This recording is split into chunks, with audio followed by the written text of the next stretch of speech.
সবাই শুনতে পাচ্ছ আশা করি? সবকিছু দেখা যাচ্ছে ঠিকঠাক?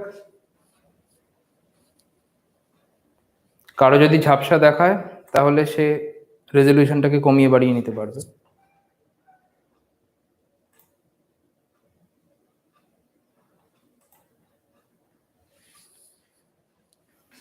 আচ্ছা, তাহলে আমি আজকের প্রথম ক্লাস স্টার্ট করছি। আমরা যেটা বলেছিলাম যে measures of location or measure of central tendency, এটা থেকে আমরা ক্লাস স্টার্ট করব।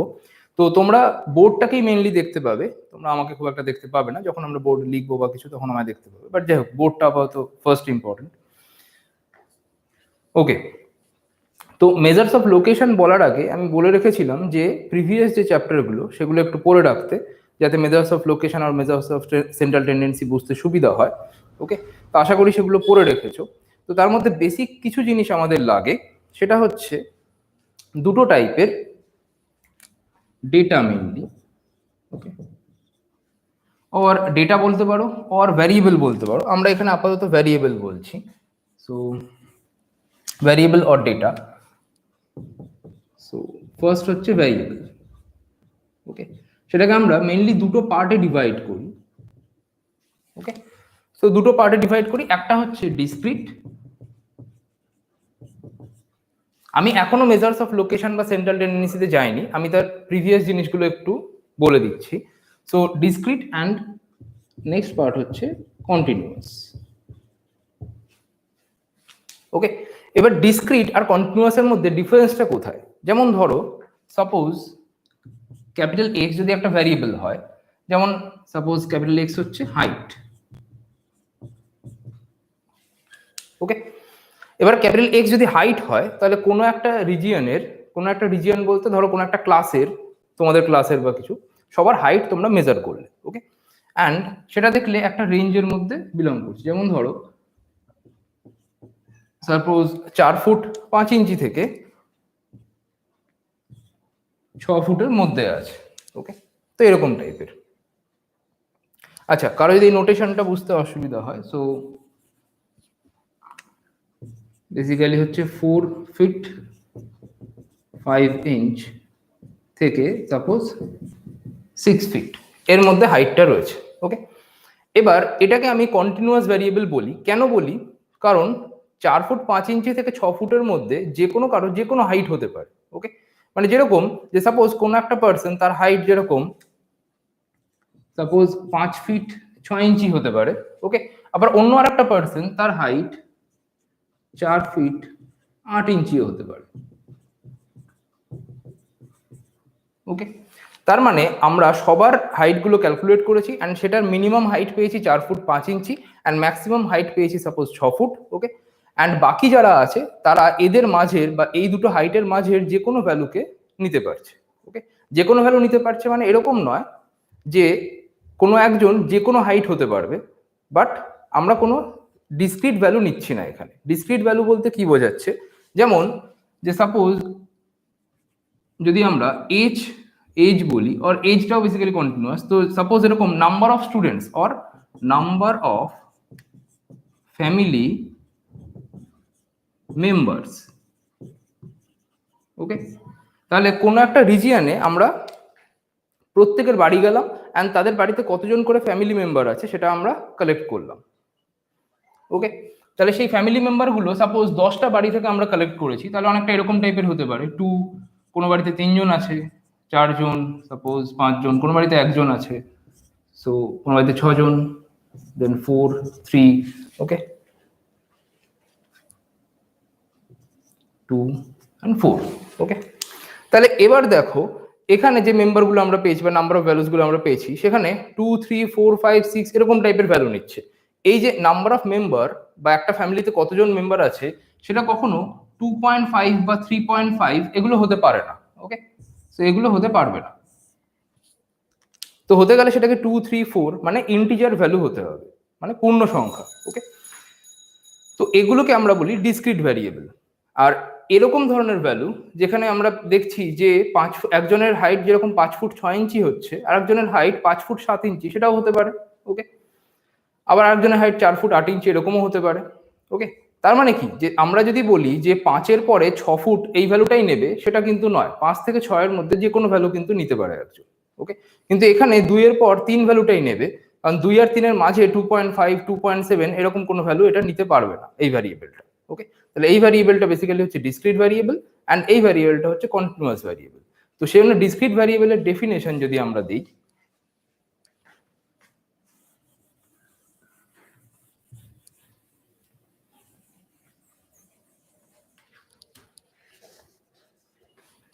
যে it can take some isolated, এটা important, values within its range of variation. Okay, তাহলে it can take some isolated values within its range of variation. যেরকম আমরা দেখলাম নাম্বার অফ ফ্যামিলি মেম্বার্স যেটা লিখেছিলাম, সেটাকে আমরা যদি আরেকবার লিখি, সাপোজ 2 3, এটা হচ্ছে নাম্বার অফ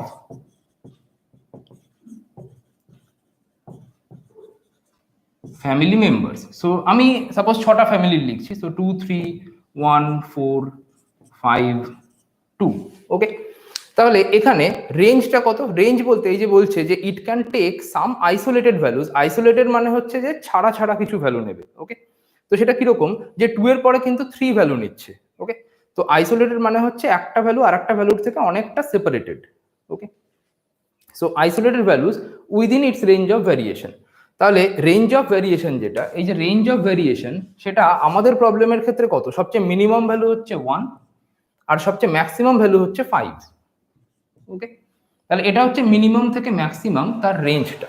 তো এটাকে আমরা বলছি রেঞ্জ অফ ভ্যারিয়েশন। অ্যান্ড এই রেঞ্জ অফ ভ্যারিয়েশনে it can take some isolated values, and some values সেগুলো হচ্ছে 1 2 3 4 অ্যান্ড 5, এই ভ্যালুগুলোকে নেয়। ওকে, আচ্ছা এটাকে আমি একটু টেবিল করে লিখি। সো যে ভ্যালুগুলো নেয় 1 2 3 4 5। ওকে, সো এই ভ্যালুগুলো হচ্ছে 1 2 3 4 5। আচ্ছা, এবার এখানে যদি আমরা ফ্রিকোয়েন্সি গুলোকে দেখি, ফ্রিকোয়েন্সি বলতে কি বোঝায়, যে কোন ভ্যালুটা কতবার অকার করছে। যেমন সাপোজ 2 এখানে দুবার আসছে, তাহলে এটা যদি ভ্যালুজ হয়, অ্যান্ড পরের কলামটা যদি হয় আমরা ফ্রিকোয়েন্সি, তাহলে 1 সেটা কতবার আসছে? সেটা একবারই আসছে, তাহলে 1 এর ফ্রিকোয়েন্সি হবে 1। ওকে, 2 যেটা সেটা দুবার আসছে, তাহলে 2 এর ফ্রিকোয়েন্সি হবে 2। ওকে, সিমিলারলি 3 সেটা একবার আসছে। ওকে, সরি, একবার আসছে। 4 যেটা সেটাও একবার আসছে। ওকে, অ্যান্ড 5 সেটাও একবারই আসছে। ওকে, তাহলে টোটাল নাম্বার অফ ফ্রিকোয়েন্সি যদি আমরা ক্যালকুলেট করি, সেটা হবে 1 + 1 + 1 + 2 + 1। ওকে, তাহলে 6। তাহলে টোটাল নাম্বার অফ ফ্রিকোয়েন্সি কি দেয়, যে টোটাল কতগুলো ভ্যালুজ আছে। যেমন 2 ভ্যালুজটা দুবার আছে, তাহলে টোটাল কতগুলো ভ্যালুজ আছে সেটা দেয় টোটাল নাম্বার অফ ফ্রিকোয়েন্সিটা। তো এটা হলো ডিসক্রিট ভ্যারিয়েবল যেটা আমরা করলাম, যে number of family member. Okay, and সেখান থেকে আমরা একটা টেবিল তৈরি করলাম, যেটাকে আমরা বলছি frequency table. Okay, and frequency data, এই পুরো ডেটাটাকে আমরা বলছি ফ্রিকোয়েন্সি ডেটা। ওকে, তাহলে কোনো ডেটাকে আমরা ফ্রিকোয়েন্সি ডেটা তখনই বলবো যদি সেই ডেটার কোরেসপন্ডিং একটা ফ্রিকোয়েন্সির কলাম আমরা তৈরি করতে পারি। ওকে, তো এটাকে আমরা বলছি ফ্রিকোয়েন্সি ডেটা। ওকে, আচ্ছা এবার আসছি আমরা নন ফ্রিকোয়েন্সি ডেটা। তো ডিসক্রিট তো আমরা গেলাম, ডিসক্রিট থেকে ফার্স্টে ফ্রিকোয়েন্সি ডেটাতে গেলাম, এবার আসছি আমরা নন ফ্রিকোয়েন্সি ডেটা। এই যে 2 যেটা, এই 2টা সেটা যদি দুবার না থেকে যদি একবার থাকতো, আর 5 এর জায়গায় সাপোজ যদি আমার 6 ভ্যালু থাকতো, সরি 2 এর জায়গায় যদি 6 ভ্যালু থাকতো, তাহলে কি হতো, এই 2টা সেটা একবারই আসতো। ওকে,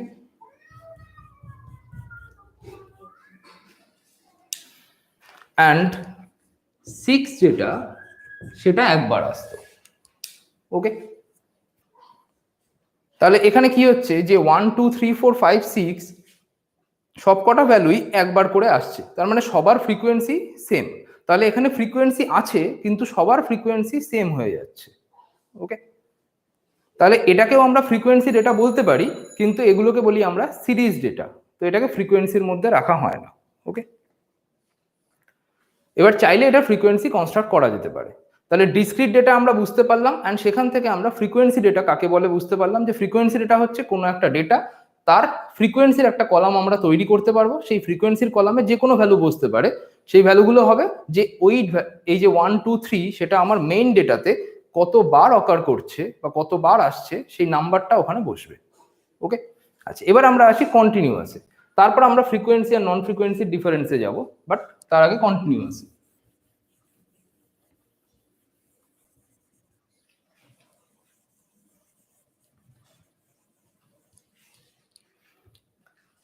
আচ্ছা, কন্টিনিউয়াসের ক্ষেত্রে হচ্ছে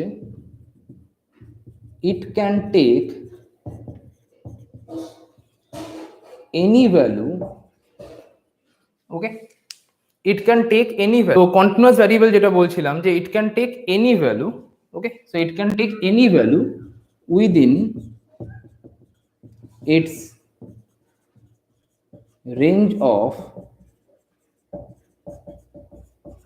ভ্যারিয়েশন। ওকে, তো এখানে কি বলা হচ্ছে, it can take some values or it can take some isolated values. Okay, আর এখানে বলা হচ্ছে it can take any value within its range of variation. তা আমরা যদি একটা এক্সাম্পল করি তাহলে জিনিসটা ভালোভাবে বোঝা যাবে। যেমন ধরো মার্কস অফ স্টুডেন্টস।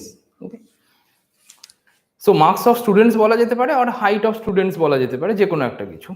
তা আমরা ধরে নিচ্ছি যে মার্কসটা অনেক সময় কি হয় যে ফ্র্যাকশনাল কোয়ান্টিটিতেও থাকে, মানে যেমন ধরো সাপোজ 50.5, ওকে, বা 50.57 এরকমও হয় যদি আমরা কোনো কম্পিটিটিভ এক্সাম বা কিছুর মার্কস ধরি। তো মার্কস অফ স্টুডেন্ট ধরো এরকম টাইপের আছে যে সাপোজ 100 এক্সাম হচ্ছে, সো 55.5, 59 or 58.7, 65.2, ওকে, অ্যান্ড ধরো 75.3।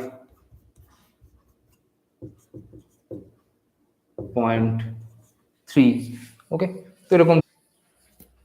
আচ্ছা, তো যেটা আমরা বলছিলাম যে মার্কস অফ স্টুডেন্টস এটা বেসিক্যালি যে কোনো ভ্যালু হতে পারে।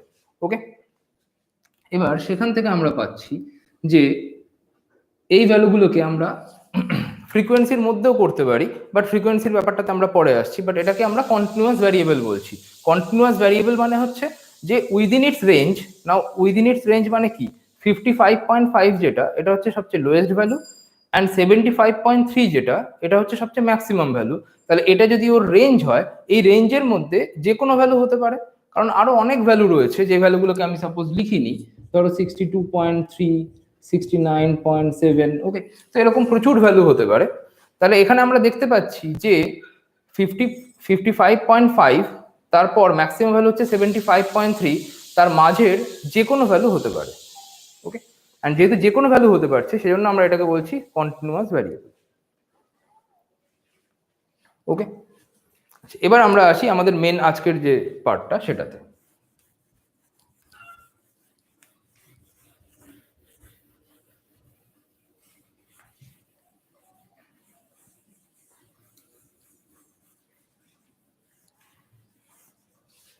এবার সেন্ট্রাল টেন্ডেন্সি জিনিসটা কি আসলে, তো যদি আমরা এক কথায় বলতে হয় তাহলে ফার্স্ট কোশ্চেন হওয়া উচিত ডিফাইন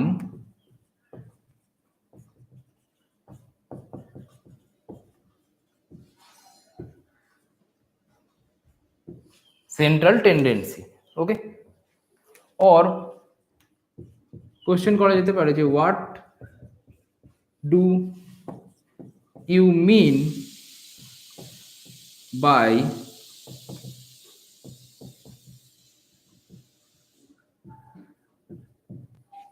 সেন্ট্রাল টেন্ডেন্সি। ওকে, আচ্ছা এবারে অ্যান্সার, সেন্ট্রাল টেন্ডেন্সি বলতে আমরা কি বুঝি, basically a set of observations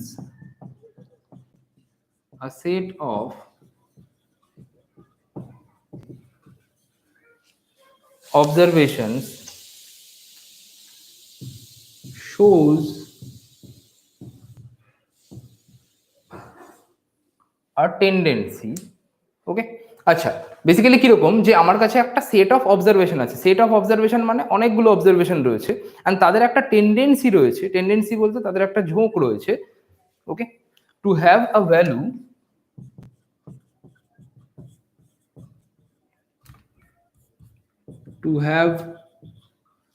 value generally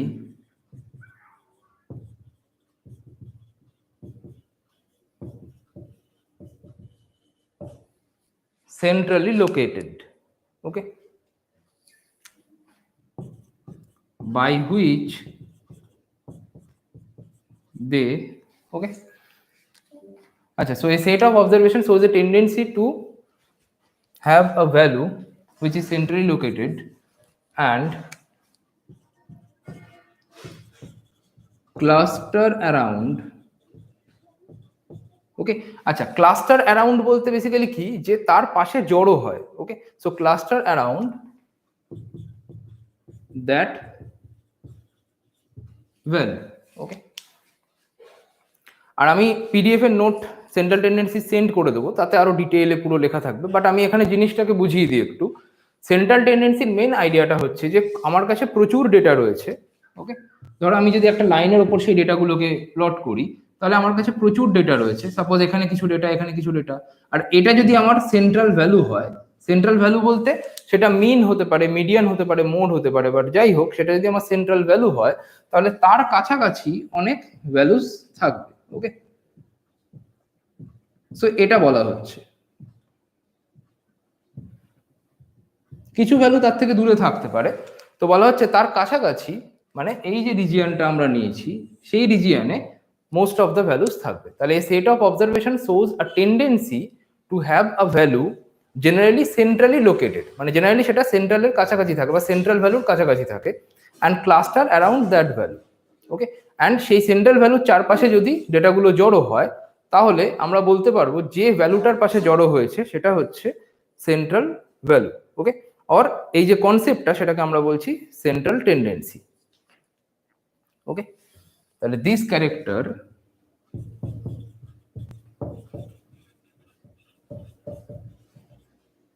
or this characteristic is known as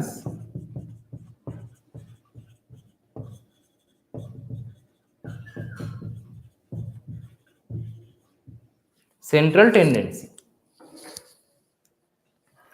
ওকে, আচ্ছা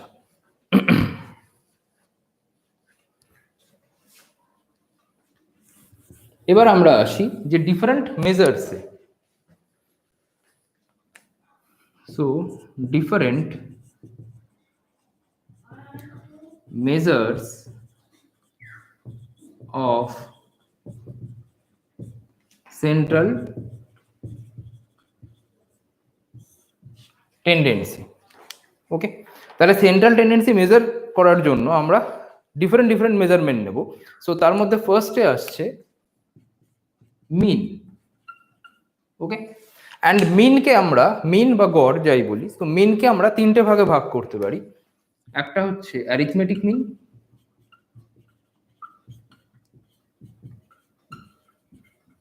and তারপর জিওমেট্রিক মিন,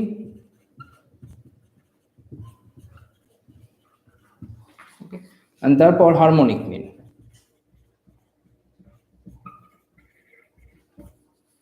তো এই হচ্ছে মেন তিনটে পার্ট। আচ্ছা নেক্সট মেজার হচ্ছে মিডিয়ান, and তারপর মোড, ওকে। আচ্ছা so mean, median and mode. আর একটা মেজার আমরা জানবো পরে, সেটা হচ্ছে কোয়ান্টাইলস, ওকে। সো কোয়ান্টাইলস, তো এটা একটা মেজার, তো এটা আমরা পরে জানবো, আগে আমরা মিন, মিডিয়ান, মোড যেটা সেটাতে যাব, তারপর কোয়ান্টাইলস এর পোর্শন। তো ফার্স্টে আমরা আজকে স্টার্ট করব যেটা, সেটা হচ্ছে মিন, অ্যান্ড মিনের ফার্স্টে হচ্ছে অ্যারিথমেটিক মিন, ওকে।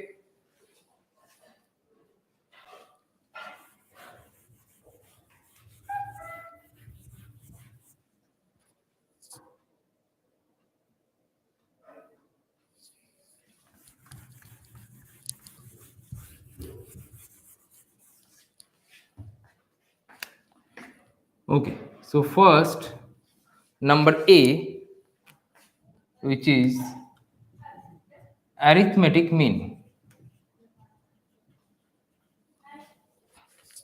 Okay, acha sorry, arithmetic mean. Okay, so arithmetic mean কে আমরা AM দিয়েও বলি, AM। আচ্ছা, এবার এটা দুটো ডিফারেন্ট ডেটার ক্ষেত্রে ডিফারেন্ট টাইপের হয়। যেমন ফার্স্টে আমরা আসি নন ফ্রিকোয়েন্সি ডেটা। ওকে, সো ফার্স্টে আমরা আসছি ফর নন ফ্রিকোয়েন্সি ডেটা। ওকে, আচ্ছা, নন ফ্রিকোয়েন্সি ডেটা কি? যে ডেটার কোনো ফ্রিকোয়েন্সি নেই, জাস্ট আমার কাছে ডেটাটা দেওয়া আছে।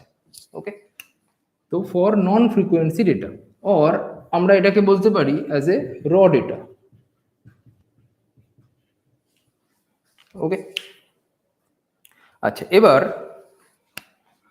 let x be a variable. So x suppose একটা variable with n observations. ওকে, তাহলে x একটা ভ্যারিয়েবল যার n খানা অবজারভেশন আছে, and n খানা অবজারভেশন কি কি? x1 x2 and xn. ওকে, এবার am of x, then am of x, সেটাকে আমরা am বলতে arithmetic mean of x value, সেটাকে আমরা ডিনোট করি x বার দিয়ে। ওকে, সেটা কি হয়? সমস্ত ভ্যালুর সাম, x1 plus x2 plus xn by n।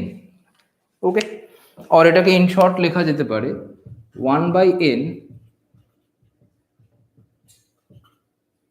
summation of xi।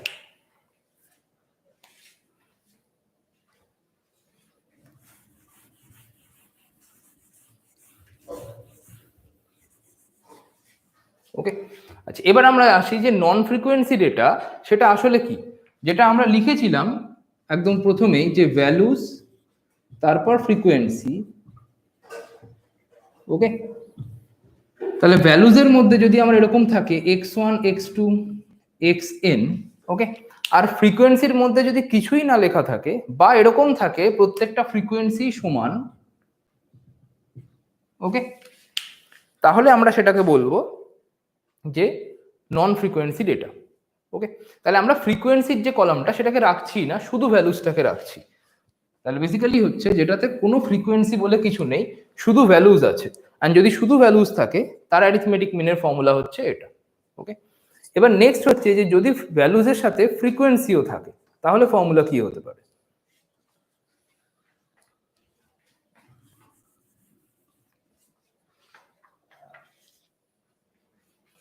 এবার হচ্ছে ফর ফ্রিকোয়েন্সি ডেটা, অর আমরা বলতে পারি ফর ফ্রিকোয়েন্সি ডেটা, অর বলা যেতে পারে grouped data. Okay, so for frequency data or group data, তো সেটা কিরকম? যে সাপোজ আমার ভ্যালুজ আছে x1 x2 করে xn, সো x1 x2 করে xn খানা ভ্যালুজ আছে, and তাদের ফ্রিকোয়েন্সি সেটা হচ্ছে f1 f2 করে আপ টু fn। ওকে, আচ্ছা, এটাকে x1 x2 xn না করে xk করে দেওয়া যাক, আর এটা fk করে দেওয়া যাক। তার মানে আমাদের প্রবলেমটাতে x1 যেটা, তার ফ্রিকোয়েন্সি f1 বলতে কি বোঝায়? যে x1 যেটা, সেটা f1 বার রয়েছে, মানে এরকম টাইপের। আমাদের মেন যে ডেটাটা সেটা হচ্ছে x1 x1, এরকম করে রয়েছে, আর এটা কতবার রয়েছে, f1 টাইমস করে x1, ওকে। আবার তারপর রয়েছে x2 করে x2, অ্যান্ড এটা আছে f2 টাইমস, টাইমস বলতে f2 bar, okay. And similarly প্রত্যেকটা ভ্যালু এরকম টাইপের। তাহলে এবার যদি মিন বের করতে হয় টোটাল ভ্যালুটার, সেটা কিভাবে বার করব? আচ্ছা, এখানে একটু লিখে রাখি যে টোটাল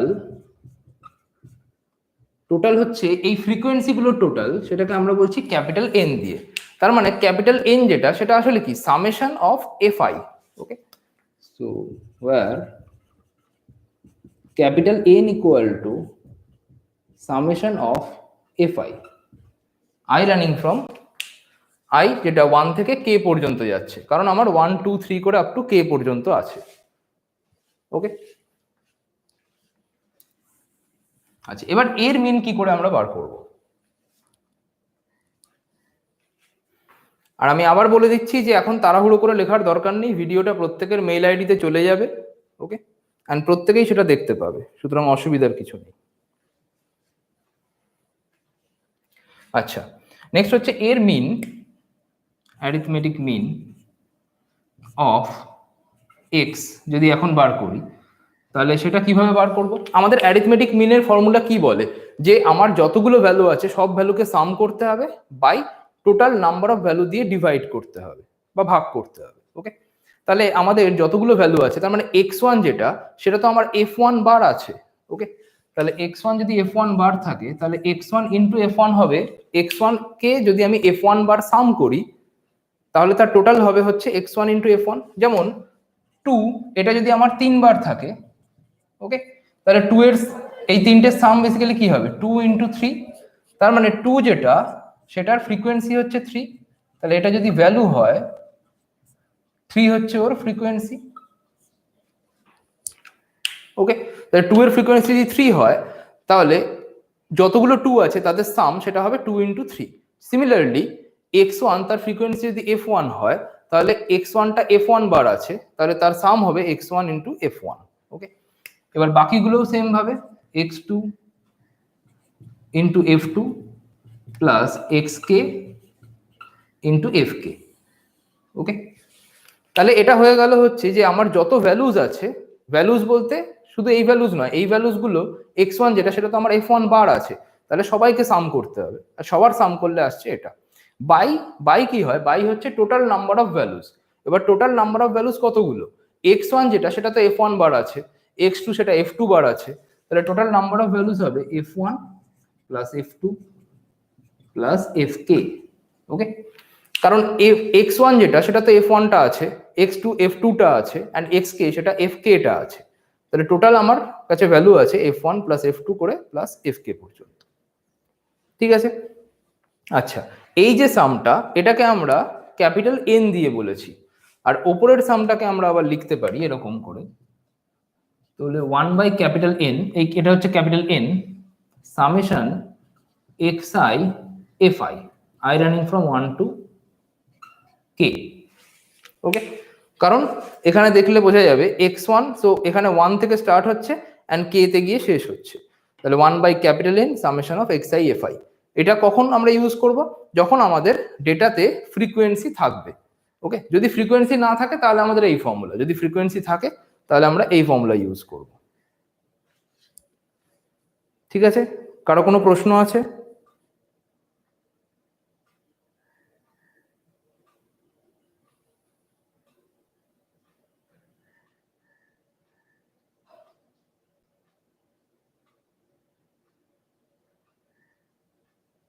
কারো কোনো প্রশ্ন থাকলে হ্যাঁ বা না বা কিছু, সেটা লাইভ চ্যাটে বলতে পারো।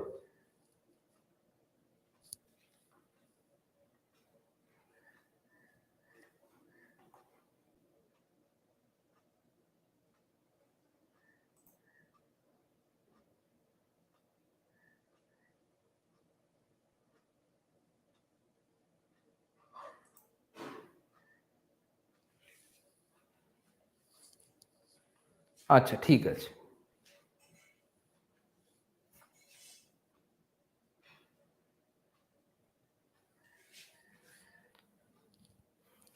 আচ্ছা, তাহলে এটা গেল তো যদি আমার এরকম ভ্যালু থাকে আর তার ফ্রিকোয়েন্সি থাকে। এবার এটা দুটো টাইপের হয়, সেটা হচ্ছে এই যে ফ্রিকোয়েন্সি ডেটা সেটা দুটো টাইপের হয়, বা গ্রুপ ডেটা সেটা দুটো টাইপের।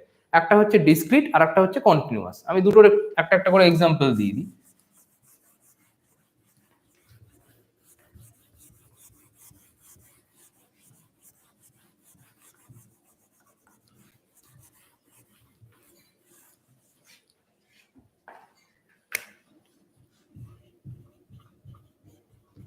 সো গ্রুপ ডেটা और এটাকেই আমরা বলি ফ্রিকোয়েন্সি ডেটা।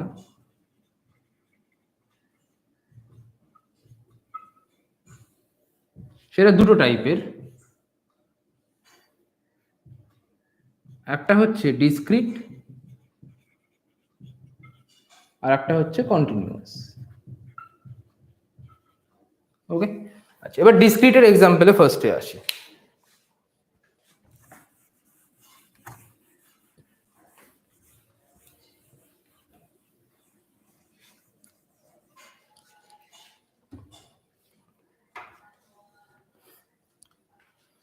ওকে, সো ফার্স্টে ডিসক্রিটের এক্সাম্পল, তারপর আমরা কন্টিনিউয়াসের এক্সাম্পলে যাব।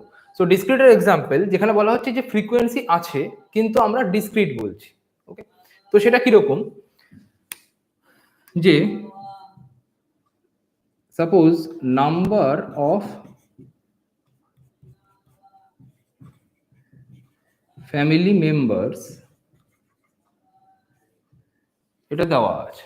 ওকে, যেটা আমরা এক্সাম্পল করেছিলাম, তো সেটা কিরকম দেওয়া আছে, সাপোজ 2 2 3 1 4 5 3 5 1 2 3 4। ওকে, ধরো এরকম দেওয়া আছে, তাহলে এটাকে আমরা বলছি ডিসক্রিট।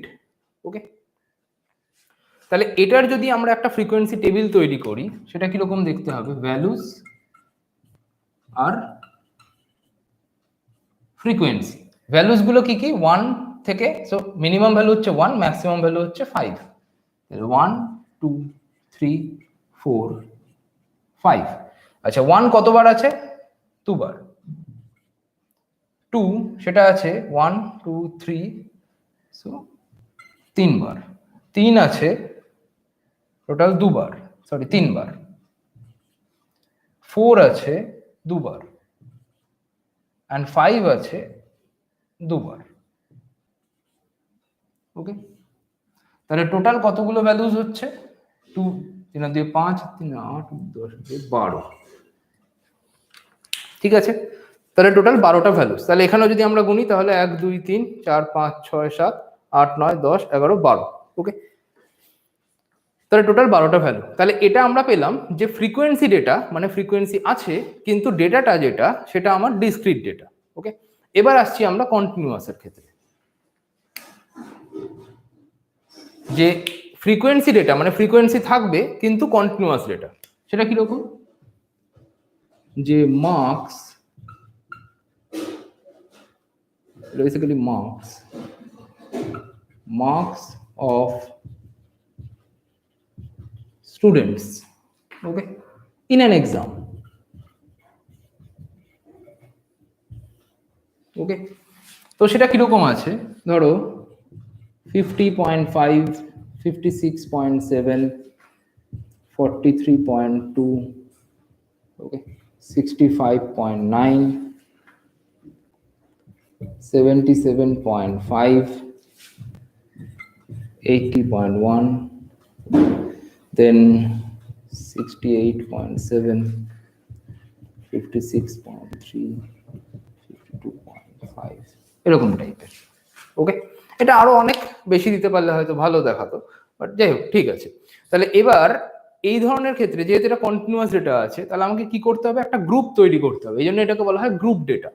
গ্রুপটা কিভাবে তৈরি করতে হয় তার প্রসিডিওরটা আমার নোটে লেখা আছে, আমি সেটা পাঠিয়ে দিয়েছি। ওকে, তো গ্রুপ কিভাবে তৈরি করতে হয় সেটা হচ্ছে সবচেয়ে মিনিমাম যেটা সেটা আগে খুঁজতে হয়। তার মানে এখানে সবচেয়ে মিনিমাম কে, সেটা হচ্ছে 43.2, সবচেয়ে মিনিমাম ভ্যালু। ওকে, তাহলে আমরা কি করছি, 43.2 সেটাকে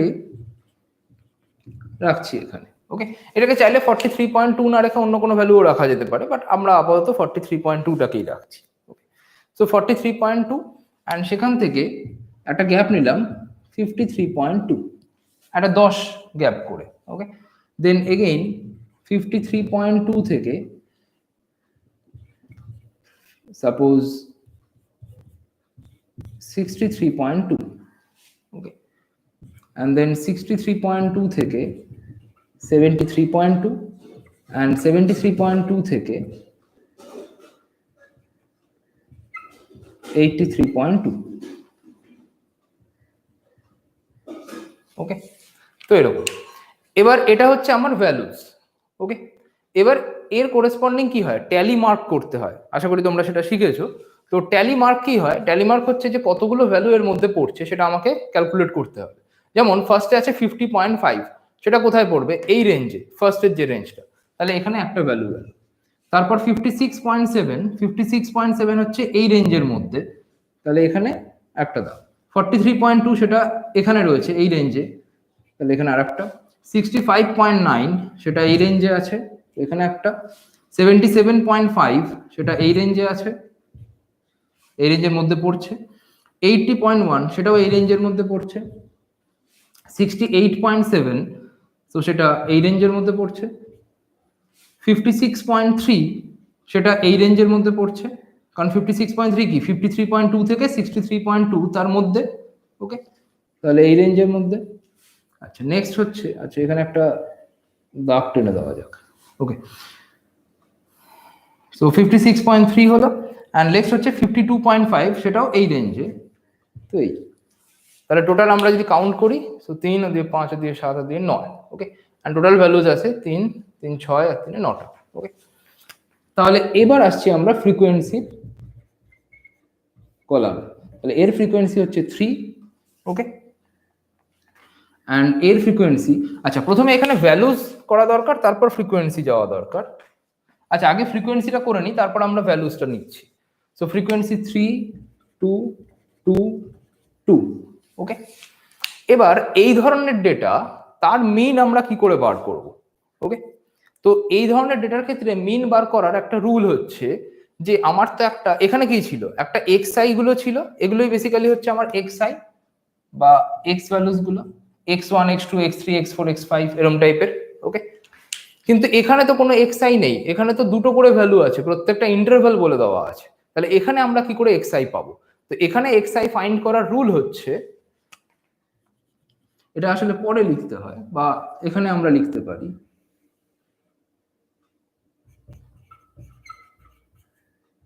ভ্যালুস বলে। ওকে, তাহলে ভ্যালুসটা কি হবে, ভ্যালুস বা আমরা এক্সআই যেটা বলি, তো এটা হচ্ছে এক্সআই আর এটা হচ্ছে এফআই। ওকে, এটা হচ্ছে এক্সআই ভ্যালু, এটা হচ্ছে তার ফ্রিকোয়েন্সি, কারণ আমার তো এক্সআই এফআই চাই। তাহলে এক্সআই গুলো হবে এই যে ইন্টারভালটা, তার নিচের যেটা আর উপরের যেটা, বেসিক্যালি এটাকে বলা হয় লোয়ার বাউন্ড, এটাকে বলা হয় আপার বাউন্ড। ওকে, তাহলে লোয়ার প্লাস আপার বাই 2 করলে যেটা হয়, ওকে, সেটা হবে ওর করেসপন্ডিং এক্সআই এর ভ্যালু। যেমন আমাদের প্রবলেমে 43.2 প্লাস 53.2 বাই 2। ওকে, তো এটা করলে যে ভ্যালুটা হবে, তাহলে এখানে কত ভ্যালু আসছে, বেসিক্যালি আসছে 96.2, সরি 96.4 বাই 2। আশা করি বুঝতে পারছিস। ওকে,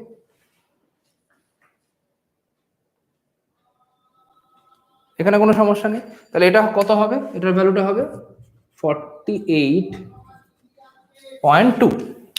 ওকে, এবার এখানে দেখ প্রত্যেকটা ইন্টারভ্যালের গ্যাপটা তো 10 করেই আছে। ওকে, যদি প্রত্যেকটা ইন্টারভ্যালের গ্যাপ 10 করে থাকে, তাহলে ওর ভ্যালুর যে গ্যাপটা সেটাও 10 করেই থাকবে। তাহলে ফার্স্টেরটা যদি 48.2 হয় ভ্যালু, তারপরেরটা হবে 58.2, তারপরেরটা 68.2, আর তারপরেরটা হবে 78.2। ওকে, তাহলে এবার আমরা কি পেলাম, এক্সআই গুলো পেয়ে গেলাম অ্যান্ড এফআই গুলো পেয়ে গেলাম। তাহলে এক্সআই গুলো কিভাবে পেলাম, যদি কন্টিনিউয়াস ডেটা হয়, মানে গ্রুপ ডেটা যেটা কন্টিনিউয়াস, ওকে, তার ফ্রিকোয়েন্সি ক্যালকুলেট করলাম, তারপর আমরা তার এক্সআই ভ্যালু ক্যালকুলেট করলাম। এবার তার মিন আমরা ইজিলি ক্যালকুলেট করতে পারবো, শুধু আমার টোটাল ফ্রিকোয়েন্সি যেটা সেটা চাই, সেটা হচ্ছে 9। ওকে, তাহলে এবার মিনের ফর্মুলা কি হবে,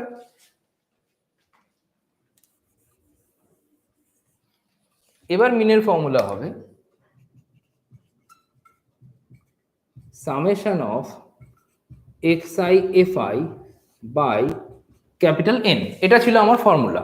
ওকে, এবার সামেশন অফ xi fi, তার মানে এটার সাথে এটা, এটার সাথে এটা, এগুলো সব গুণ করে সাম করতে হবে, তারপর ক্যাপিটাল N দিয়ে, ক্যাপিটাল N হচ্ছে আমাদের এখানে 9 দিয়ে ডিভাইড করতে হবে। তার মানে এরকম টাইপের 48.2 into 3 plus 58.2 into 2 plus 68.2 into 2 plus আর একটা টার্ম হবে, আর একটা টার্ম হচ্ছে 78.2 ইন্টু 2। ওকে, আর টোটালটা বাই হবে 9টা হচ্ছে ক্যাপিটাল N বা টোটাল নাম্বার অফ ফ্রিকোয়েন্সি যেটা, সেটার ভ্যালু। ওকে, বা টোটাল ফ্রিকোয়েন্সি। ঠিক আছে, কোনো প্রশ্ন আছে এখানে? তাহলে আমরা দেখলাম যে কিভাবে ফ্রিকোয়েন্সি ডেটা থাকলে, যদি সেটা ডিসক্রিট টাইপ হয় বা কন্টিনিউয়াস টাইপ হয়, দুটোর ক্ষেত্রেই আমরা কিভাবে মিন বের করতে পারি।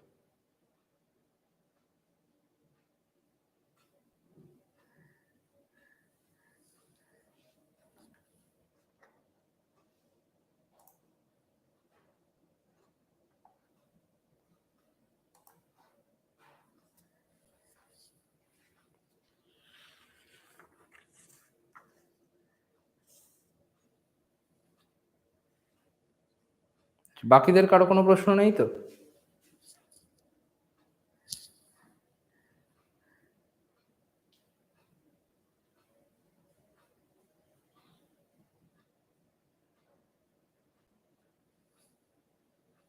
আচ্ছা, কারো কোনো প্রশ্ন থাকলে সে লাইভ চ্যাটে অথবা ডিসকর্ডে আমায় বলতে পারো, অসুবিধা নেই।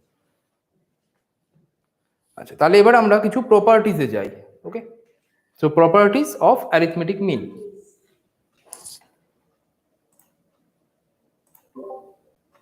হ্যালো লাবণী, কিছু বলছো?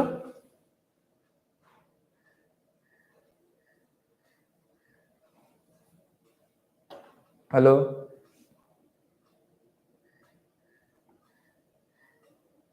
লাবণী, কিছু বলছো?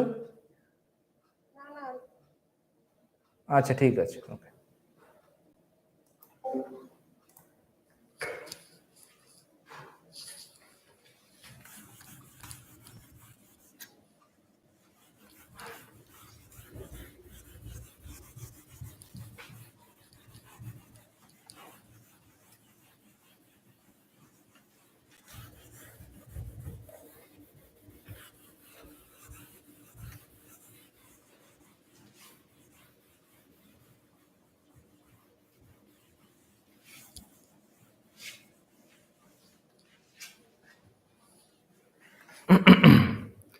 আচ্ছা, এবার আমরা আসছি properties.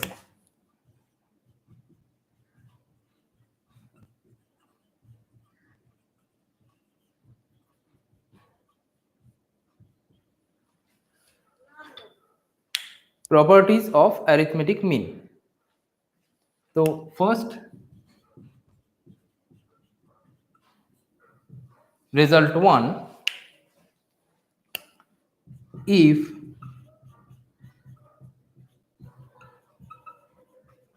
all the values of a variable in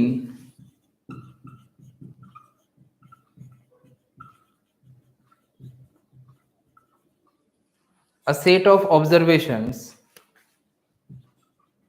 are equal, then their mean মানে বেসিক্যালি আমরা অ্যারিথমেটিক মিনই বোঝাচ্ছি, then their mean will also have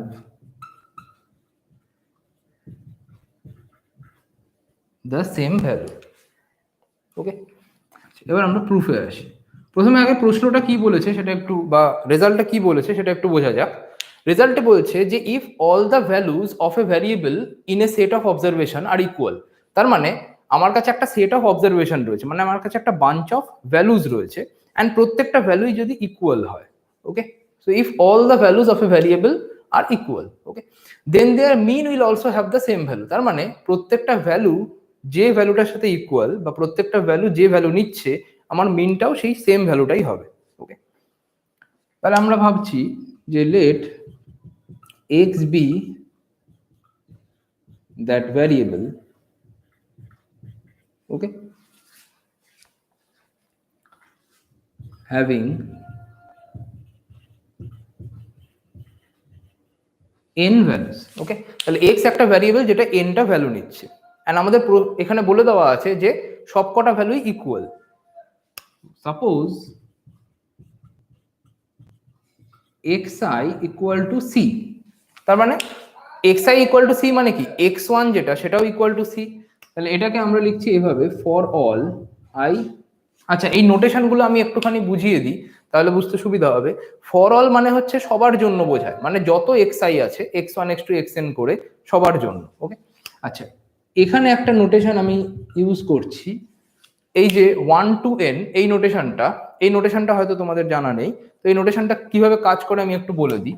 সেটা হচ্ছে ধরো 1 2 3 4 করে আপ টু 10 পর্যন্ত লেখা আছে। তার মানে এটা কি হচ্ছে 1 থেকে 10 পর্যন্ত ভ্যালু দেওয়া আছে কিন্তু 1 গ্যাপ দিয়ে দিয়ে। ওকে,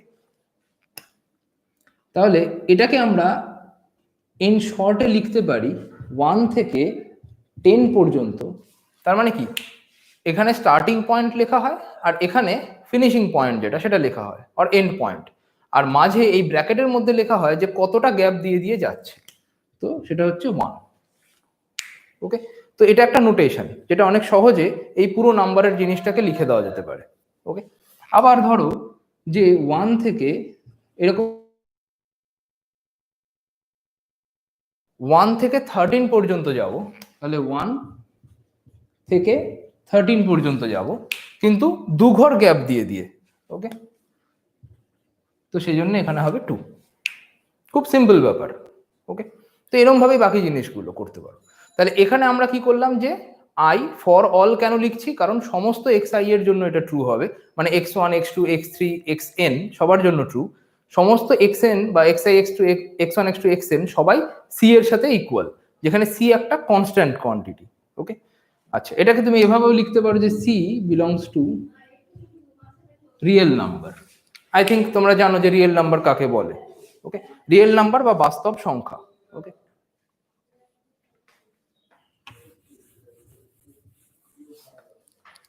আচ্ছা, এবার আমরা মিন যদি ক্যালকুলেট করি, so then X bar equal to কি হবে আমাদের ফর্মুলা অনুযায়ী 1/n সামেশন অফ xi, এটা হয় আমাদের ফর্মুলা, যেখানে i 1 থেকে n পর্যন্ত হবে। ওকে, কিন্তু xi যেটা সেটা তো c ভ্যালু নিয়েছে, c ছাড়া অন্য কোনো ভ্যালু নেয় না, তাহলে এটা কি হবে summation i running from 1 to n c। ওকে, আচ্ছা, এবার এই যে সামেশনটা আমরা লিখলাম i 1 থেকে n c, তার মানে i ইকুয়াল টু 1 এর জন্য c, i ইকুয়াল টু 2 এর জন্য c, তাই সবার জন্যই c। তাহলে এটাকে অনেকটা এরকম টাইপের লেখা যেতে পারে যে 1/n c plus c plus c but n times. Okay, কিন্তু n বার।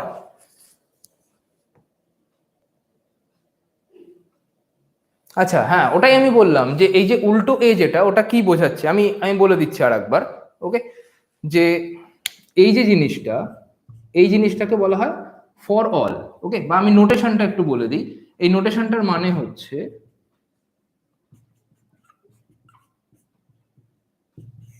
এটাকে বলা হয় for all. Okay, for all মানে হচ্ছে সবার জন্য ট্রু। যেমন এখানে xi ইকুয়াল টু c আমরা লিখেছি, so here xi equal to c for all.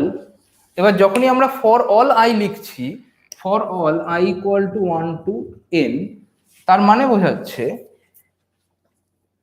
That means x1 equal to c, x2 equal to c and xn equal to c। বোঝা গেছে? যে xi equal to C for all I মানে হচ্ছে I যা যা value নেয় সবার জন্যই xi টা শুধু সি এর সাথে ইকুয়াল হবে। তাহলে আই কি কি ভ্যালু নেয়, 1 থেকে n পর্যন্ত সমস্ত ভ্যালু নেয়, তাহলে x1 x2 xn সবাই সি হবে। ওকে, আর সবাই যদি সি হয় তাহলে সবাইকে সি যোগ করলাম অ্যান্ড n দিয়ে ডিভাইড করলাম, তাহলে এটার ভ্যালুটা কত হবে? সি কে যদি n টাইমস যোগ করা হয় তাহলে তার ভ্যালু হয় n ইন্টু সি, তাহলে n into C by n, তাহলে এটার ভ্যালু হবে n into C by n, তাহলে হলো সি। তাহলে আমরা কি পেলাম যে এক্স বার সেটার ভ্যালু হচ্ছে সি। তাহলে যেটা আমাদের বলা ছিল যে all the values of a variable in a set of observation are equal, তার মানে সমস্ত ভ্যালু যদি সি এর সাথে ইকুয়াল হয় then their mean also have the same value, তাহলে তাদের মিন এক্স বার সেটাও সেই সেম ভ্যালুটাই নেবে যেটা সি। ওকে, কোনো প্রশ্ন আছে? আর নিশাদ বুঝতে পেরেছো ওটা?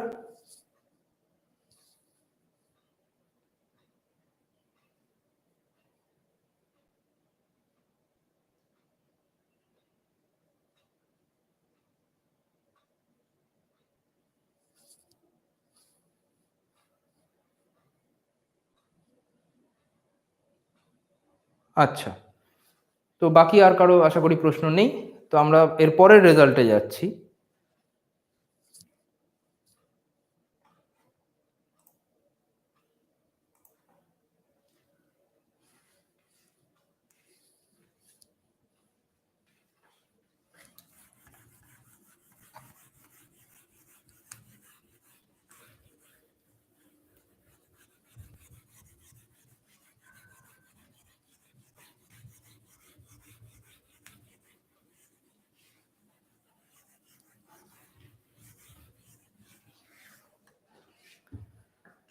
ঠিক আছে, তাহলে আমরা পরের রেজাল্টে যাচ্ছি।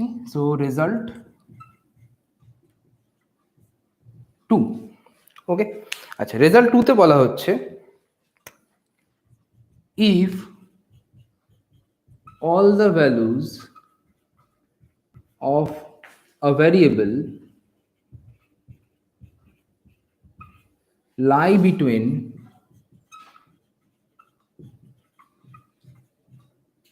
two numbers, আচ্ছা নাম্বারসটাকে ইন শর্টেও লেখা যায় বাট আমি আপাতত এভাবেই লিখছি, টু নাম্বারস। ঠিক আছে, আচ্ছা নাম্বারসটাকে এভাবে লেখা যায় অথবা ইন শর্টে এভাবেও লেখা যায়। ওকে, তো যারা জানো না আমি এখানে আপাতত এভাবে লিখে রাখছি, নাম্বারসটাকে পুরো লিখলাম, বাট পরে আমরা হয়তো এই নোটেশনটাও ইউজ করতে পারি। Okay, so two numbers then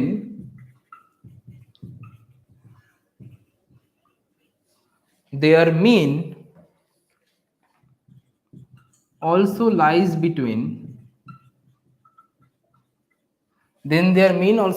between these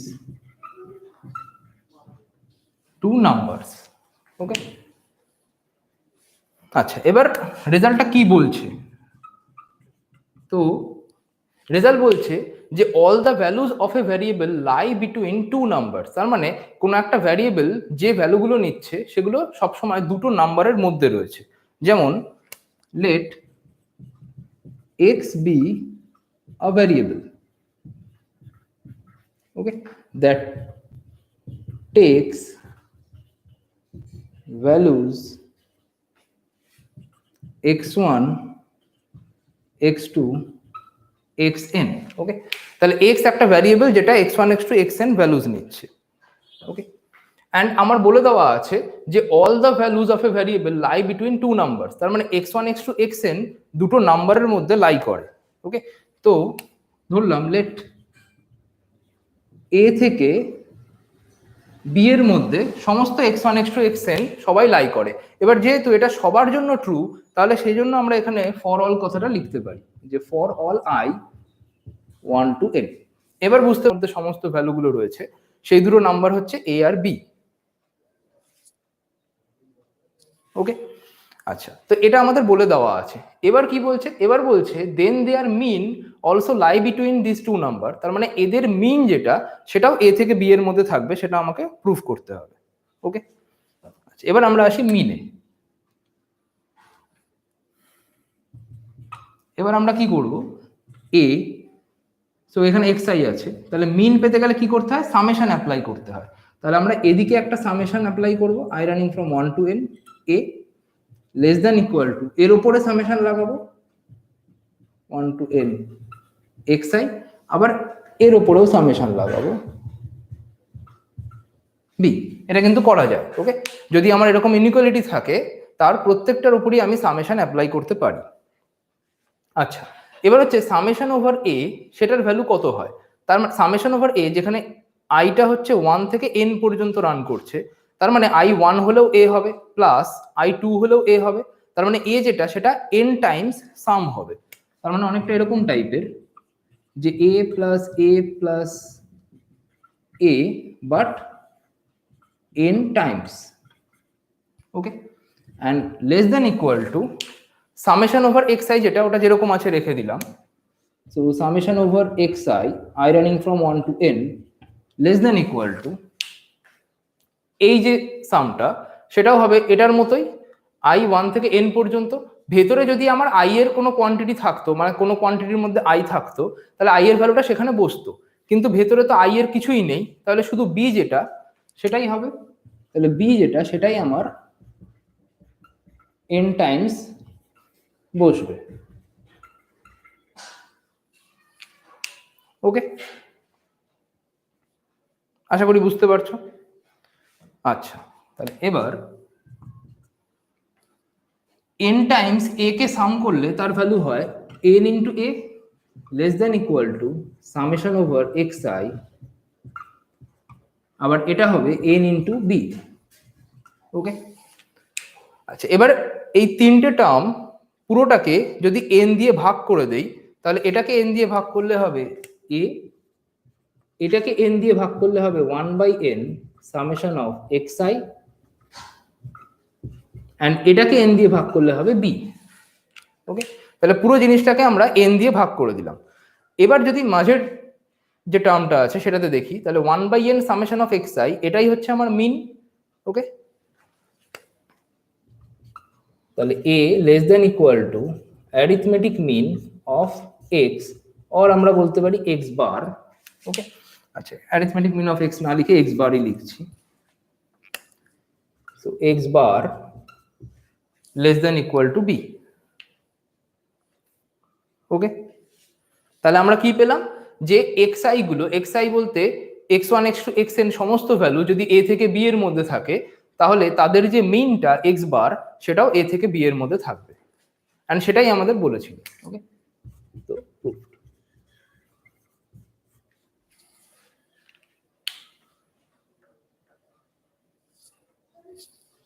বোঝা গেছে?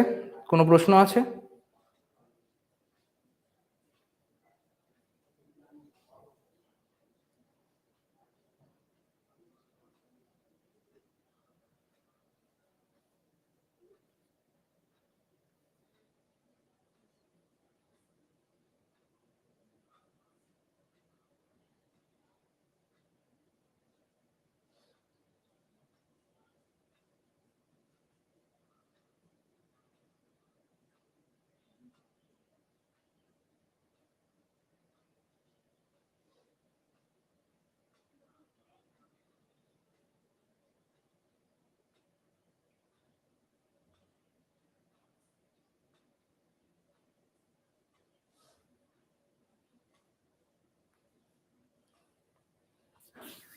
আচ্ছা, আশা করি কারো কোনো প্রশ্ন নেই, তাহলে আমি পরের রেজাল্টে যেতে পারি।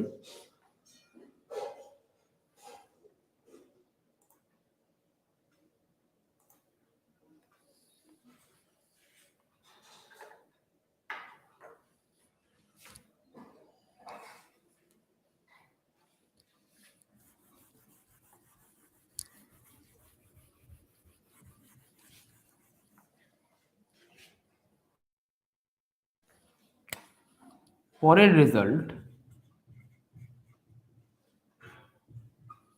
রেজাল্ট 3। ঠিক আছে, আচ্ছা, রেজাল্ট 3-তে কি বলা হচ্ছে, যে the sum of the deviations, okay, or sum of the deviation. Okay, so the sum of the deviation of all values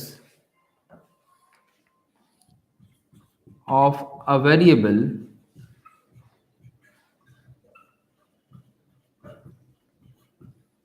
in a set of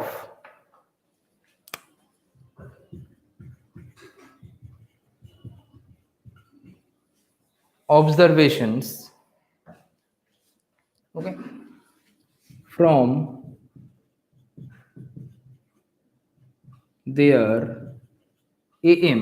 Okay, so in a set of observations from their am bolte arithmetic mean is equal to 0.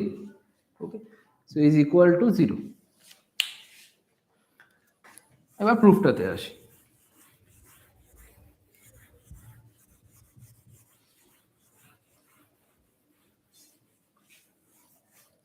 আচ্ছা, প্রথম কথা হচ্ছে result যেটা সেটাতে কি বলতে চাইছে, বলতে চাইছে যে সাম অফ দ্য ডেভিয়েশন। না, ডেভিয়েশন যেটা, এই যে ওয়ার্ড ডেভিয়েশন, এটার মানে কি বোঝায়? ওকে, সো ডেভিয়েশন যারা বাংলা পড়ছো তাদের ক্ষেত্রে বিচ্যুতি। ওকে, তাহলে ডেভিয়েশন জিনিসটা কি আসলে? Deviation of all values of a variable in a set of observation from their mean. Okay, তাহলে আমরা ধরলাম যে let x be a variable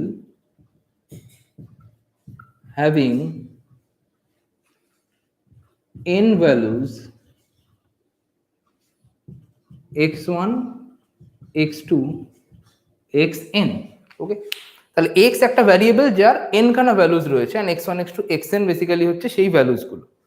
ওকে, আচ্ছা, এবার আমাদের কোশ্চেনে যেটা বলা হচ্ছে যে the am of x be x bar, and x bar হচ্ছে 1/n summation of xi I running from 1 to n, এটা আমরা জানি।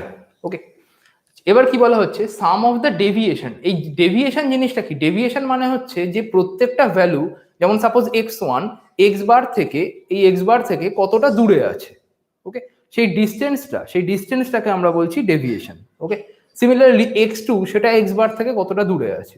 এবার আমাদের এখানে বলছে সাম অফ দ্য ডেভিয়েশন, মানে ওই যে ডিস্টেন্স গুলো যেগুলো আমরা পাবো সেগুলো প্রত্যেকটাকে আমরা বলছি এক একটা deviation. Okay, so some of the deviation of all values of a variable in a set of observation, so এটা হচ্ছে set of observation from their মিন, তাহলে মিন থেকে তার ডেভিয়েশনটা আমরা ক্যালকুলেট করব, অ্যান্ড সেটা 0 হবে।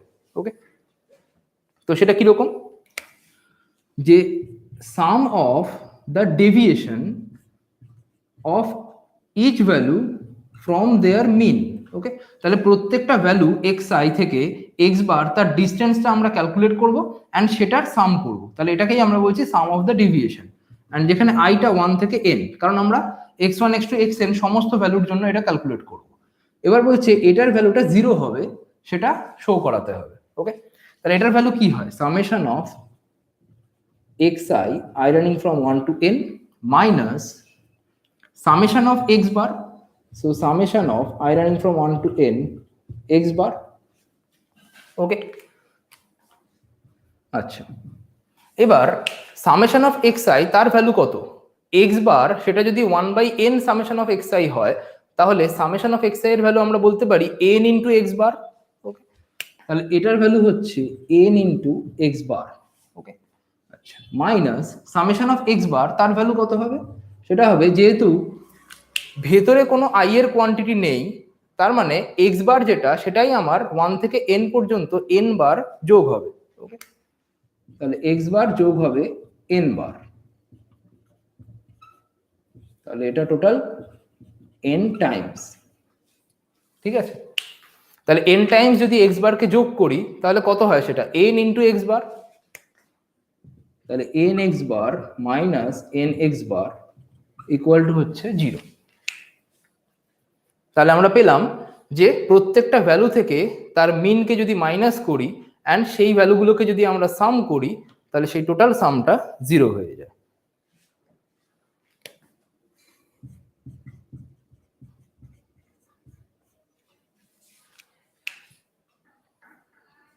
বোঝা গেছে? কোনো প্রশ্ন আছে কারো?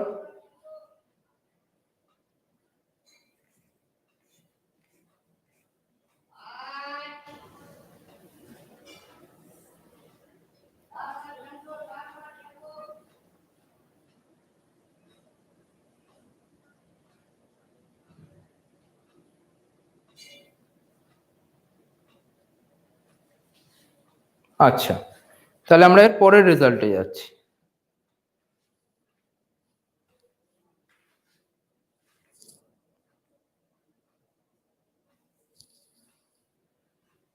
হ্যাঁ, এরকম প্রুফই তোমাদের এক্সামে এসছে। তোমরা যদি দেখো তোমাদের প্রিভিয়াস কোশ্চেন পেপার আমাকে মমিন পাঠিয়েছিল, তো প্রিভিয়াস কোশ্চেন পেপার দেখলে দেখবে যে এরকম টাইপের অনেক প্রুফ এসছে তোমাদের। ওকে, তো আমরা আস্তে আস্তে সেই প্রুফগুলোতে যাচ্ছি, অ্যান্ড পরবর্তীকালে আমরা তোমাদের প্রিভিয়াস ইয়ার যে কোশ্চেন পেপারগুলো আছে সেই কোশ্চেন পেপারগুলো আমরা সব সলভ করব, যাতে তোমরা এক্সামে ভালো করে লিখতে পারো। ওকে, তো সেই কোশ্চেন পেপারগুলো কাউকে একজন দায়িত্ব নিতে হবে যে আমায় সমস্ত প্রিভিয়াস ইয়ার কোশ্চেন ইয়ারগুলো পাঠিয়ে দেবে, অ্যান্ড কোশ্চেন পেপারগুলো পাঠিয়ে দিলে আমরা আস্তে আস্তে সেগুলো সলভ করে নিতে পারবো।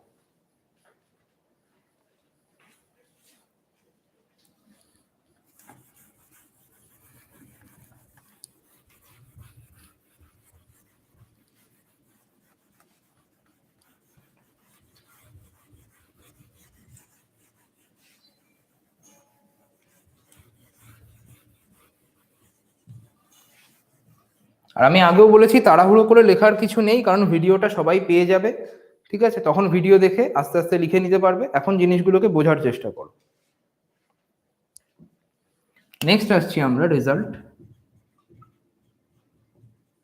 4, অ্যান্ড যেটাকে আমরা বলি transformation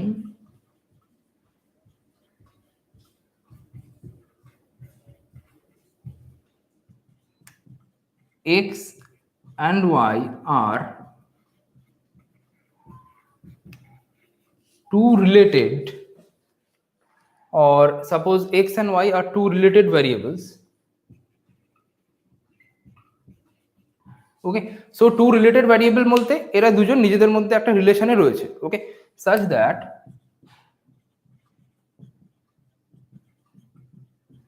y equal to a plus bx.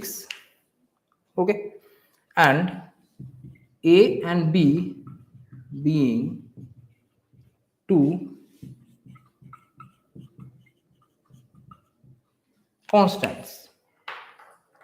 Okay, so a আর b দুজনেই constant quantity. Then show that y bar equal to হবে a plus b x bar. ওকে, এবার আসি প্রুফে। So let x takes values x1 x2 xn. ওকে, তাহলে এখানে আমরা কি পেলাম? y a plus bx হচ্ছে, তার মানে একটা স্ট্রেট লাইন ইকুয়েশনের মতো রয়েছে, and y takes values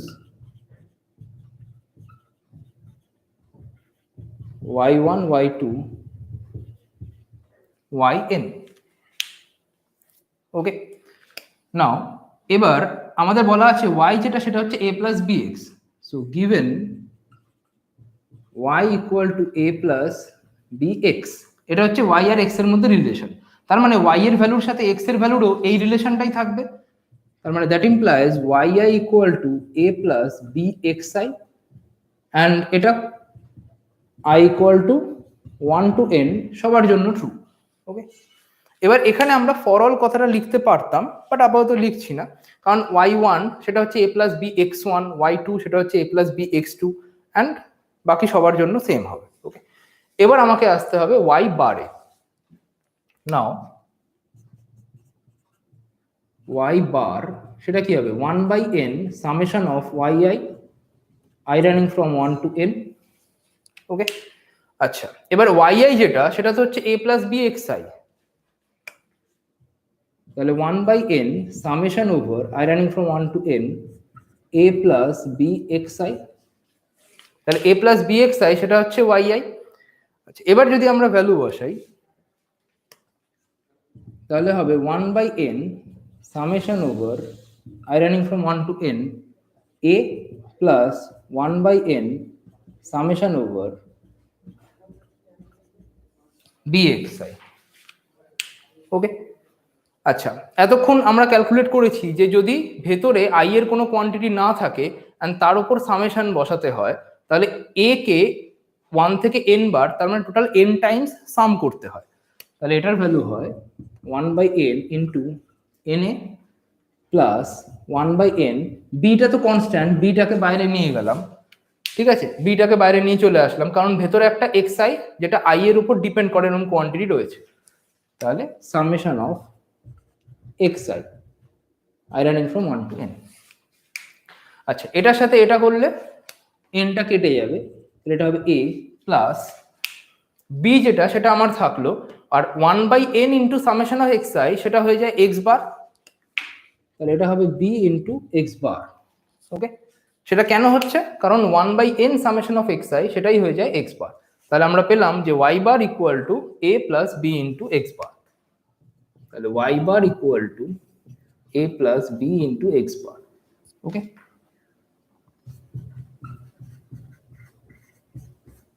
proved.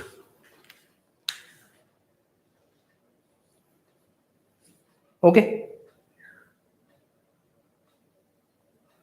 আর আমি যে নোটটা পাঠাবো তার মধ্যে কোনটাকে আমরা অরিজিন বলি কোনটাকে স্কেল বলি সবকিছু সুন্দর করে লেখা থাকবে, তো সেটা দেখলে বুঝতে পেরে যাবে। ওকে, কারো যদি আগের জিনিস যেটা বললাম সেটা নাও মনে থাকে, নোটের মধ্যে সবকিছু লেখা থাকবে। আর পরের নোটগুলো এরকম টাইপ করা থাকবে না, পরের নোটগুলো হাতে লেখাই থাকবে, সুতরাং বুঝতেও অসুবিধা হবে না। কোনো প্রশ্ন আছে কারো?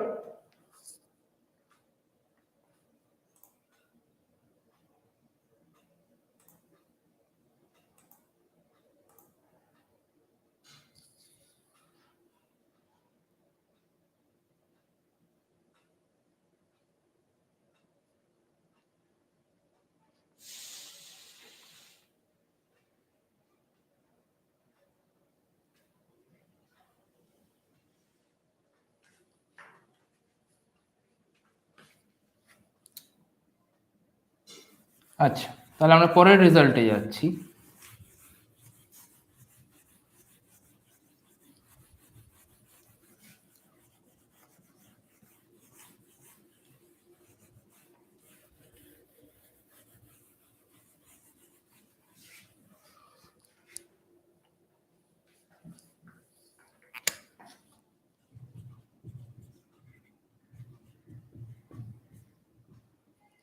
পরের রেজাল্ট 5 বলা হচ্ছে যে ইফ জেড যদি একটা ভ্যারিয়েবল হয়, ওকে, সো জেড একটা ভ্যারিয়েবল যেটা ax প্লাস by এরকম রয়েছে, ওকে, এন্ড যেখানে a and b আর কনস্ট্যান্ট। ওকে, তাহলে জেড একটা ভ্যারিয়েবল যেটা x আর y এর সাথে এভাবে related. Okay, then show that z bar equal to ax bar plus by bar। ওকে, তো এটা আমাদের শো করতে হবে। এবার প্রুফে আসি। আচ্ছা প্রথম কথা হচ্ছে জেড বার যেটা, তাহলে এক্স আর ওয়াই যে ভ্যালুস গুলো নেয় সেগুলোকে ফার্স্টে আমরা ধরে নেই। Okay, so suppose X takes n values x1 x2 xn, okay, and y takes n values y1 y2 yn, ওকে, তাহলে x আর y দুজনেই n খানা করে ভ্যালু নিচ্ছে, and z takes n values z1 z2 zn such that আমাদের যে রিলেশনটা বলা আছে যে zi equal to a xi plus b yi, ওকে, যেখানে আইটা 1 থেকে n পর্যন্ত যাবে। ওকে, তার মানে z1 যেটা সেটা হচ্ছে ax1 প্লাস by1, z2 সেটা হচ্ছে ax2 প্লাস by2, অ্যান্ড বাকিগুলোও সেরকম ভাবে। ওকে, তাহলে z বার হচ্ছে ax বার প্লাস by বার। এবার যদি z বার ক্যালকুলেট করি, নাও z বার সেটা হবে 1/n summation of zi i running from 1 to n। ওকে, তারপর 1/n, এবার zi যেটা সেটা হচ্ছে axi প্লাস byi, তাহলে summation over i running from 1 to n axi plus byi। ওকে, আচ্ছা এবার এটাকে যদি আমরা ক্যালকুলেট করি তাহলে কি হবে, a তো কনস্ট্যান্ট কোয়ান্টিটি, এটা বাইরে যাবে, তাহলে এটা হবে 1/n summation over i running from 1 to n, আপাতত axi লিখছি, এটাকে পরে বাইরে নিচ্ছি, 1/n summation over byi i running from 1 to n। ওকে, আচ্ছা এটাকে যদি বাইরে নেওয়া হয় তাহলে 1/n সামেশন অফ xi হবে, তাহলে a into 1/n summation of xi i running from 1 to n plus b into summation of b into 1/n summation of yi। Okay, আচ্ছা now 1/n summation of xi এটা হয় x bar, আর 1/n summation of yi সেটা হয় y বার। ঠিক আছে, তাহলে এটা হলো a x bar plus b y বার। তাহলে আমরা পেলাম যে z বার সেটা হচ্ছে a x bar plus b y বার। তাহলে z বার ইকুয়াল টু হবে a x bar plus b y বার।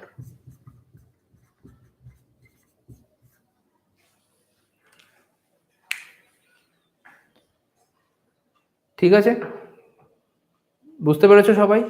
কোনো প্রশ্ন আছে?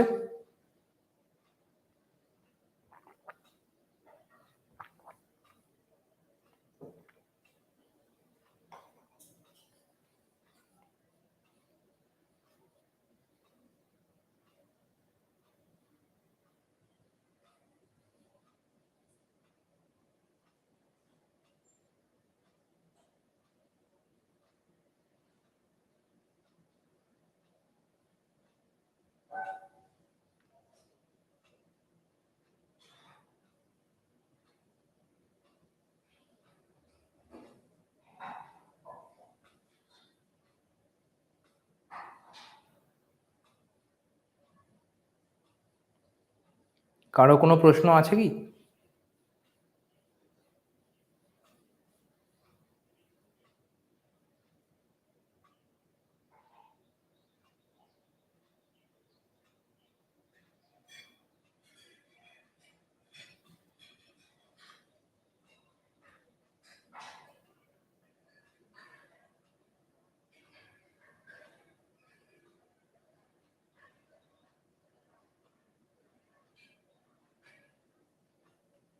আচ্ছা,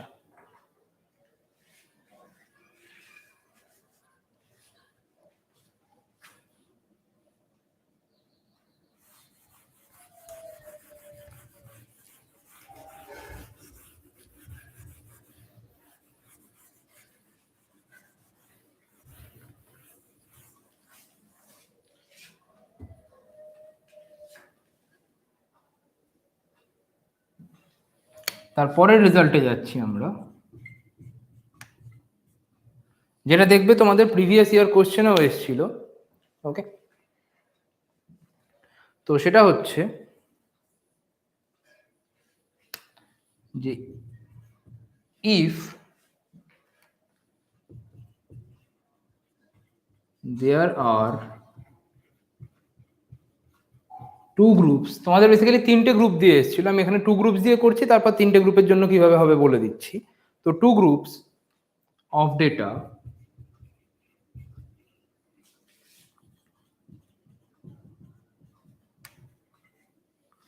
consisting of n1 and n2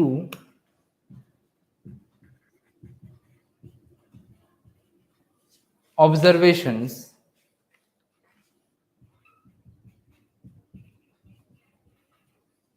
with means x1 bar and x2 bar respectively, then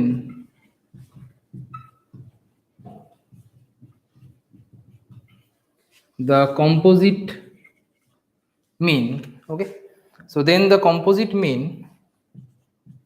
x double bar, আচ্ছা composite মিন কাকে বলে বা কিছু সেটা আমরা যখন প্রুফ করব তখন বলছি।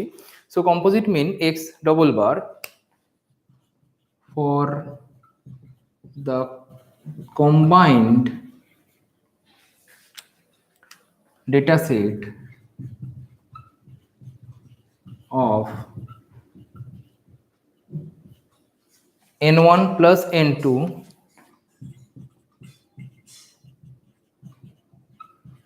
observations is given by x double bar equal to n1 x1 bar plus n2 x2 bar by n1 plus n2, ওকে। তো এটা আমাদের প্রুফ করতে হবে। ফার্স্ট অফ অল বলি যে কোশ্চেনে কি বলছে,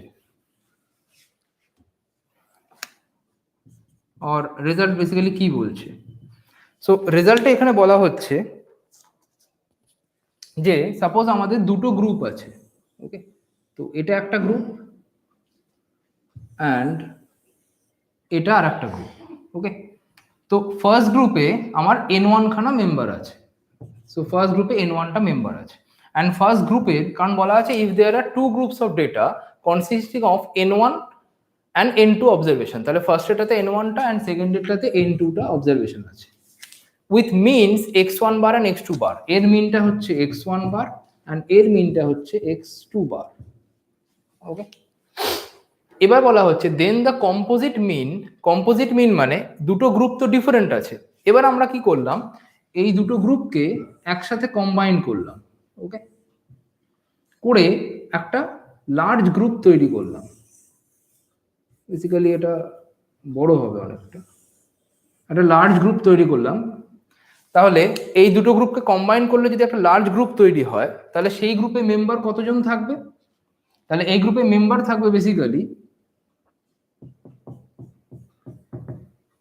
n1 প্লাস n2 টা, কারণ এখান থেকে n1 টা মেম্বার এসছে আবার এখান থেকে n2 টা মেম্বার এসছে, ওকে। তাহলে টোটাল এই গ্রুপটাতে মেম্বার আছে n1 প্লাস n2 টা। তাহলে এবার বলা হচ্ছে এই যে কম্বাইন্ড গ্রুপটা তৈরি হলো দুটো গ্রুপ মিলিয়ে, তাহলে সেই কম্বাইন্ড ডেটা সেট তার x ডবল বার মানে তার মিন যেটা সেটা হবে এটা, ওকে। তাহলে কম্বাইন্ড ডেটা সেট বলতে এই ডেটা সেট তার মিন হবে n1 x1 bar plus n2 x2 bar by n1 plus n2, তো এটা হচ্ছে কম্বাইন্ড ডেটা সেট তার মিন। তো এটা আমাকে শো করাতে হবে, ওকে। তাহলে এবার আমি প্রবলেমটাতে আসি। আমরা ফার্স্টে অ্যাজিউম কি করব যে এর ভেতরে তো n1 খানা ভ্যালুজ আছে, সেই ভ্যালুজ গুলোকে ফার্স্টে ধরবো, আবার এর ভেতরে n2 খানা ভ্যালুজ আছে সেই ভ্যালুজ গুলোকেও ফার্স্টে ধরবো।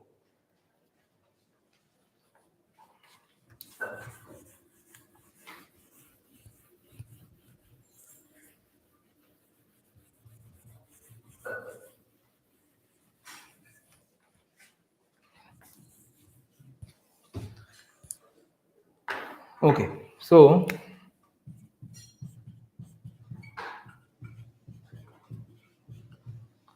suppose that x11, x12, x13, x1, n1, এবার একটু ভালো করে খেয়াল করে দেখলে বুঝবে x11 এই যে ফার্স্টের যে ওয়ানটা প্রত্যেকটাতে কিন্তু আছে, ওকে। সো সেই ওয়ানটা ডিনোট করছে ফার্স্ট গ্রুপটাকে, ওকে।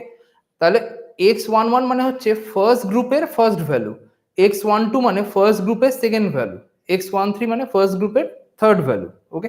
তাহলে এরা বেসিক্যালি হচ্ছে ফার্স্ট গ্রুপের যে n1 খানা অবজারভেশন আছে তারা, okay. So be the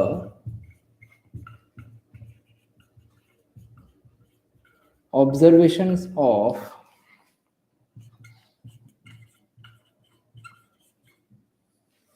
first group.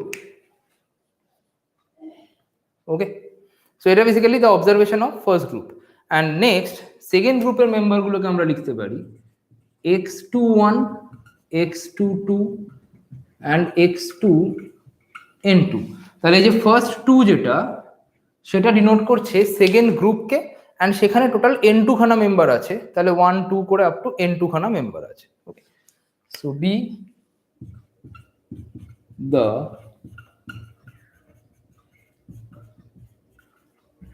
observations of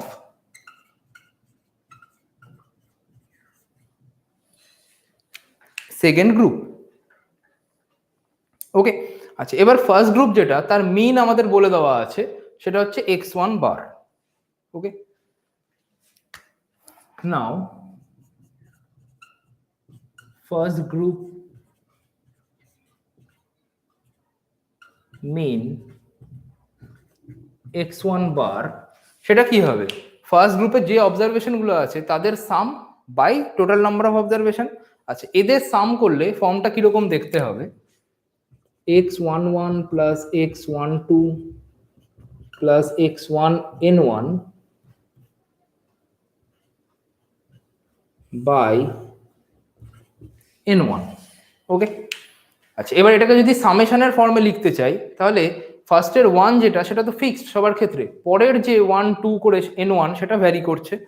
তাহলে সামেশনের ফর্মে লিখলে হবে 1 বাই n1 সামেশন x1i, আইটা 1 থেকে n1 পর্যন্ত। ওকে, তাহলে এটা কি হলো 1 by n1 summation of x1i। ওই ফার্স্টের এই যে 1টা সেটা ডিনোট করছে ফার্স্ট গ্রুপের জন্য, আর তারপরের যেটা আইটা সেটা চেঞ্জ হচ্ছে 1 2 করে n1। ওকে, তাহলে এখান থেকে আমরা বলতে পারি n1 x1 বার সেটা হবে summation of x1i, i running from 1 to n1। তো এই n1 এর সাথে x1 বার গুণ করে দিলাম, তাহলে সেটা কি হয়ে যাবে? সামেশনটা। ওকে, আচ্ছা এবার আসছি আমরা সেকেন্ড গ্রুপের জন্য।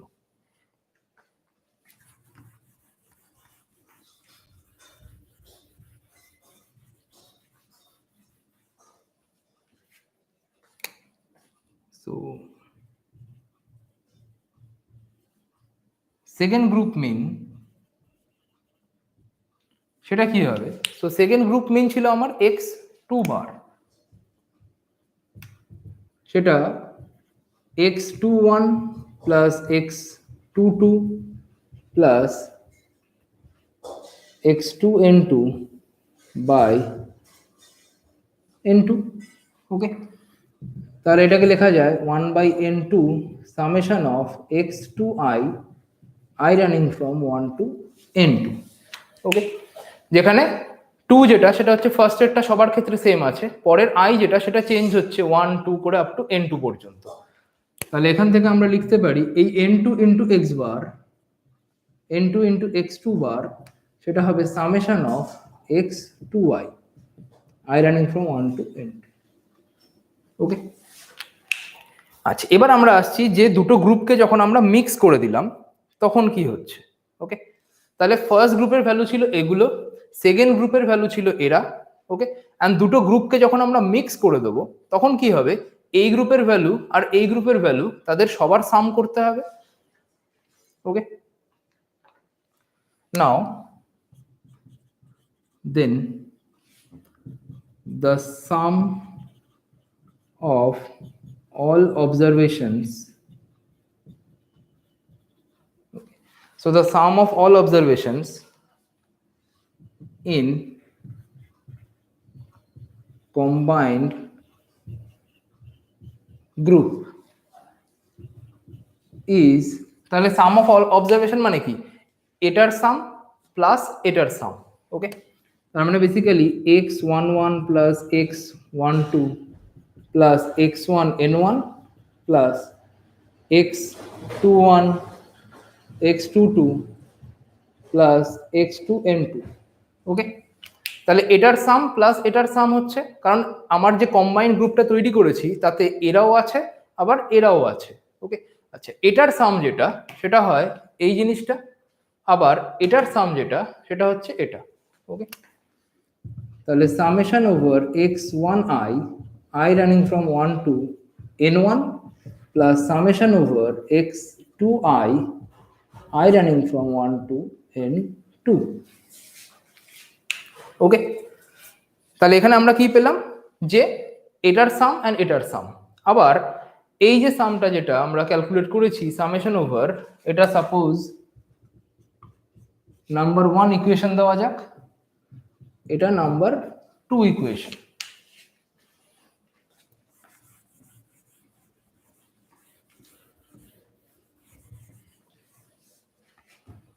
ওকে, আচ্ছা, এবার এই জিনিসটা সামেশন ওভার x1i এই ভ্যালুটা 1 থেকে আমরা কি বলতে পারি n1 x1 বার, তাহলে n1 x1 বার প্লাস পরেরটা হবে n2 x2 বার, সেটা হচ্ছে এখান থেকে। ওকে, এটা পাচ্ছি ফ্রম 1 and 2। ওকে, তাহলে এবার আমরা কি পেলাম যে দুটো গ্রুপ ছিল আলাদা, সেই গ্রুপ থেকে আমরা একটা কম্বাইন্ড গ্রুপ তৈরি করলাম, বড় গ্রুপ, যে গ্রুপের মধ্যে যতগুলো মেম্বার আছে তাদের সাম করলাম। ওকে, সেটা হচ্ছে এটা। এবার সেই গ্রুপের মিন যদি ক্যালকুলেট করতে হয় সেটা কিভাবে ক্যালকুলেট করব, এই সামকে টোটাল নাম্বার অফ অবজারভেশন দিয়ে ডিভাইড করলেই হবে। তাহলে এই গ্রুপে ছিল n1 জন, এই গ্রুপে ছিল n2 জন, তাহলে এই গ্রুপে কতজন হবে n1 প্লাস n2 জন, তাহলে এই পুরো জিনিসটাকে ডিভাইড করতে হবে n1 প্লাস n2 দিয়ে। ওকে,